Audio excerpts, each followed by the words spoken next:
while the central band of the Royal British Legion did a purely instrumental performance of God Save the Queen last year, it might have been a pointed decision to have a choir inside St. George's Chapel sing the new lyrics to the British national anthem.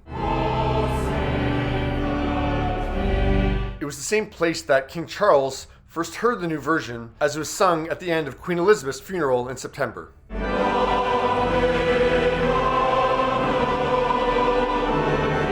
Christmas is a particularly poignant time for all of us who have lost loved ones. For his first Christmas message, King Charles returned to St. George's Chapel and addressed the world just steps away from where now both his mother and father are buried. We feel their absence at every familiar turn of the season and remember them in each cherished tradition. The mournful tone was ironically similar to Queen Elizabeth's final Christmas message last year as she mourned Prince Philip, who passed away in April 2021. Although it's a time of great happiness and good cheer for many, Christmas can be hard for those who have lost loved ones. I did find it interesting that while the Queen's 70th Christmas message was about the commonality of grief, as much as I and my family miss him, I know he would want us to enjoy Christmas. the King more put the focus on the British people and how they had offered their condolences to him and the royal family. I cannot thank you enough for the love and sympathy you have shown our whole family. This Christmas will be our first without Her late Majesty Queen Elizabeth.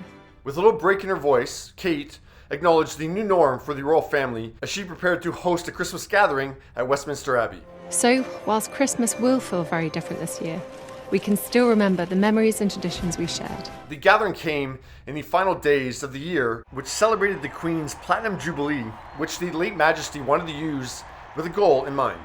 I hope will be an opportunity for people everywhere to enjoy a sense of togetherness. So the new Princess of Wales hosted the second Together at Christmas at Westminster Abbey on December 16th, which aired on TV on Christmas Eve. This year's carol service is dedicated to her and to all those who are sadly no longer with us. While it was clear from their similar messaging, And for me and my family, even with one familiar laugh missing this year, there will be joy in Christmas as we have the chance to reminisce and see anew the wonder of the festive season through the eyes of our young children. Take time to slow down and celebrate with family and friends all the wonderful things that make Christmas so special. Kate acknowledged what an impact Elizabeth had on her. Her Majesty leaves with us an incredible legacy and one that has deeply inspired many of us. Now that Together at Christmas messaging was a little bit off on December 16th, which most people saw on Christmas Eve, because Kate wasn't together with her immediate family. Prince Louis was nowhere to be seen that night, but he was there this morning. As the family attended a morning church service in Sandringham, you can see his big bro, Prince George, moving him along, pull it together, man. That George is going to be a force. He clearly knew how many eyes were going to be on his little brother because of COVID. This was Louis' Christmas walk debut, as it was called afterwards. And it made headlines around the world, including People magazine and Harper's Bazaar.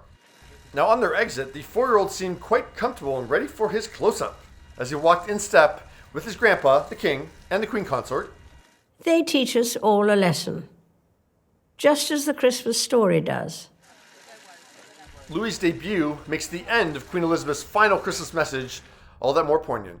That in the birth of a child, there is a new dawn with endless potential.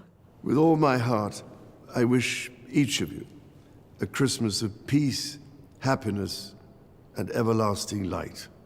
I wish you all a very happy Christmas.